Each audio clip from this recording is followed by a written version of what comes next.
এই তোরে না বলছিলাম ক্লাস টেস্টের পড়াগুলো সব ঠিক করে পড়তে, আর রুমের অবস্থা এরকম কেন? এই যে এদিকে এক জামা ছিঁড়ে রয়েছে, এখানে এক বিসিন ছিঁড়ে রয়েছে, মানে রুমের অবস্থা এরকম সিরিং বিরিং কেন? কি কোনো ভাল নাই কেন এই রুমের? এর রুমের ভিতরে ঢুকলে তো মানুষকে গরুর খামারের ভিতরে ঢুকছে। হ্যাঁ, কুত্তা বিলের রুমে তো এর থেকে সুন্দর থাকে। এই কথা কস না কেন? হ্যাঁ, তোরা এতগুলো কথা কইছিস, কথা উত্তর দিস না। ওরে আল্লাহ রে, ও আম্মা গো, কি রে, কি পাপ করলাম এই মাইয়ার জন্ম দিয়া?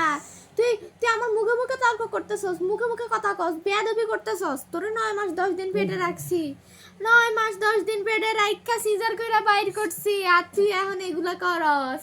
তুই মুখে মুখে তর্ক করস, চোখ নামায় আসিস কি? আমার চোখের দিকে তাকায় কথা কইতে পারস না?